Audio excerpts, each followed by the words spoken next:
Mitchell, 5 to shoot. Reeves on him, sidestep 3. And it's good! Have a night!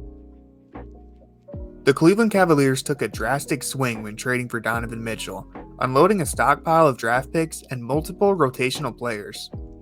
After a successful breakout season in 2021, the Cavaliers could have easily run it back with Lauri Markkanen, a returning Colin Sexton, and a new addition in Ochai Agbaji, a lottery pick who fit the Cavaliers' 3-and-D needs. Each of these players could have played important roles with the team this season, but the Cavaliers swung for the fences, giving it all up in September for a potential home run in Mitchell. Now that we have a full regular season of Mitchell in a Cavs uniform, I feel like it's a great time to reflect on the trade and break down why it was the most successful deal in the NBA this season. Both sides of the swap received exactly what they needed, with the Jazz retooling their roster for a rebuild, while the Cavs officially took the leap out of rebuilding territory into title contention. While the Cavs are likely still a year away from making a true run at the championship, Mitchell's arrival has given them a fighter's chance that they otherwise would not have. Mitchell is averaging a career-high 27 points, 4.5 assists, and 4 rebounds on 47% shooting from the floor. He was an all-star starter and is a lock for all NBA honors. Superstar talent matters in the NBA. Countless franchises have built quality, well-rounded teams that have depth top to bottom, but those teams were never able to get over the hump in the playoffs because at some point, you have to face the LeBron James of the world. Now, Donovan Mitchell is certainly a tier below the likes of LeBron, Durant, Curry, and Giannis, but he still packs one hell of a punch.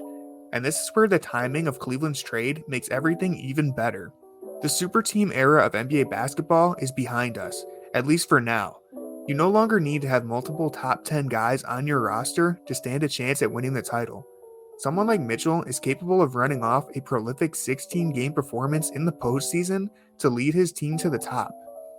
Most people assume the Cavaliers' title hopes rest on Evan Mobley's shoulders, and this is probably true. The most likely path to a championship in Cleveland is aligned with Mobley's development, but I think Mitchell is legitimately good enough to be the number one option on a championship team. He's a multi-dimensional scorer who thrives in big games.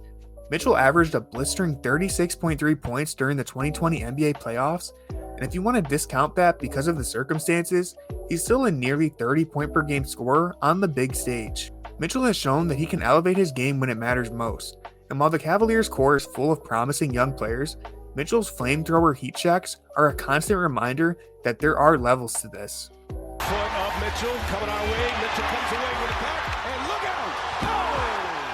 Spider! Timeout!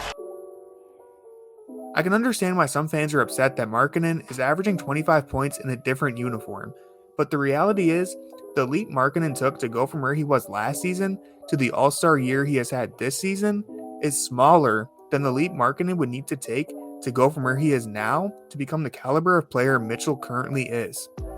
Markkanen simply would not be putting up the numbers he is in Utah if he was still on the Cavs.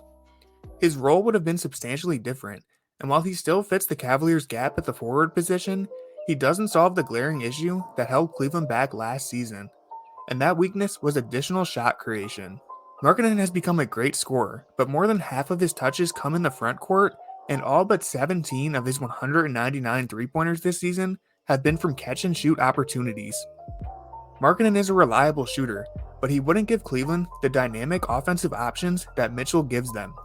Mitchell is third in the NBA for pull-up shooting, drilling over 140 three-pointers off the dribble. He's a dazzling ball handler who can create space for a shot with ease, and his finesse around the rim is complemented by his ability to use brute force when it's necessary.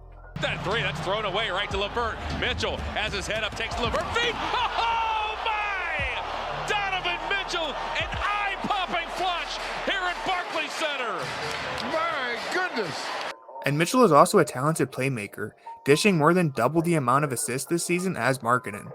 This isn't exactly notable for a guard to average more assists than a forward, but it drives home the point that I'm trying to make. Cleveland was in desperate need of a perimeter shot creator, and while their lack of shooting on the wing has felt like a glaring weakness, it pales in comparison when remembering how easily Cleveland's offense would sputter into dry spells last season once teams began to trap Darius Garland. Mitchell's presence in the backcourt makes it impossible for teams to overload on Garland, and he has been the ultimate release valve for a team that has jumped from 20th in offensive rating to 8th. And that's not even mentioning the heroic games Mitchell has had when Garland was on the bench due to injury. It's possible the season could have been dead before it even began, when Garland injured his eye during Game 1 of the season. With Cleveland's floor general on the bench, Mitchell rattled off 31.5 points and 6 assists per game to lead Cleveland to an 8-game winning streak in the early weeks of the season. Overall, the Cavs are 10-1 when Garland doesn't play, and Mitchell is the reason why. He's scoring nearly 35 points per game without Garland, including a 71-point, 11-assist performance against the Chicago Bulls. When looking across the NBA at how many blockbuster trades have immediately backfired over the recent years, it's hard not to see how wildly successful the Donovan Mitchell trade has been so far. The Cavs pulled the trigger much earlier in the process than other teams around them. They didn't wait until the core had already hit a wall to make a panic move involving all of their assets. The front office capitalized on a strong breakout season and decided to carry momentum forward by retooling scrap parts for a superstar that can catapult them into the next layer of basketball contenders. When looking at the teams Cleveland was compared to last season, like Atlanta, Miami, and Toronto, it's obvious they have made a leap. And with each member of the core under 26, the Cavs have opened their championship window about as big as it gets in the NBA. The future is unpredictable, and you never want to take anything for granted at this level, but the decision to trade for Mitchell was a resounding victory for everyone involved, and I'm not sure there was a better option to set this franchise up for potential long-term success. Pass for Paul George to go to the rim a little bit too high. He said it was the big men that will run the floor. Mitchell.